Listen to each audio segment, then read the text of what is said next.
The gentlelady yields. I now recognize myself for closing remarks. President Trump was elected with a mandate to rein in unaccountable bureaucracy in Washington and to wage war on waste. I know that because I campaigned alongside him, and so did my colleagues. This hearing was the first battle of that war, and in the coming days, the subcommittee will release a report with legislative solutions to the problems we have identified here today. We aren't going to wait all the way until the end of this Congress. We're going to get to work immediately. The bureaucrats who have run Washington for decades are beyond the point of forgiveness. Their sheer incompetence and pure spite for the hardworking American people have resulted in total failure. The federal government has made over $2.7 trillion in improper payments since 2003. Including $236 billion in 2023 alone.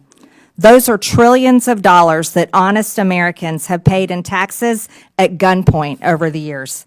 As we approach April 15th, Americans are once again preparing to do their taxes and fork over their unfair share of money it takes to run this country. And I have to tell you, the American people have not been getting their money's worth for a long time. Most improper payments in recent years were issued through 5 programs: Medicare, Medicaid, the Earned Income Tax Credit, Pandemic Unemployment Insurance, and the Paycheck Protection Program. But a total of 16 federal programs had improper payment rates of 10% or more in 2023. That includes SNAP, the federal food stamp program, which paid out $10 billion taxpayer dollars improperly. To get their arms around this problem, Elon Musk and the DOGE team went straight to the source. They went to the Treasury Department's fiscal service, which makes about 90% of the trillions in federal payments issued annually. The audit of these payment systems was long overdue. Treasury Secretary Scott Bessent gave DOGE employees working for the government read-only access to these systems so they could conduct that initial audit. That audit is already paying dividends. Musk learned that the databases federal agencies are supposed to check to prevent payments to fraudsters, crime rings, and dead people are not being kept up to date. Going forward, we are going to get more mileage out of these do not pay databases. That means fewer improper payments and less fraud and waste of taxpayer dollars. Despite this fraud that's already been revealed, a federal judge in New York issued a ruling last Friday that ran totally contrary to the will of the people. The judge blocked not only DOGE, but the Treasury Secretary himself from accessing his own agency's payment systems. That's absurd. Only career Treasury Department unelected bureaucrats can access the system, the judge ruled.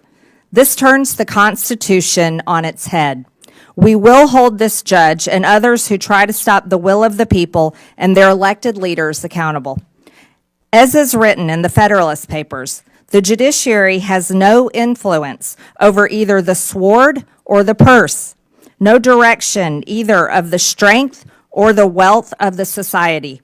It may truly be said to have neither force nor will, but merely judgment, and must ultimately depend upon the aid of the executive arm for the efficacy of its judgments. But the whole D.C. swamp is freaking out that the unelected officials from DOGE were allowed access to these systems. That makes no sense. Federal judges were not elected. The Treasury bureaucrats were not elected. And they have failed to fix the problem that is enabling American taxpayers to be robbed.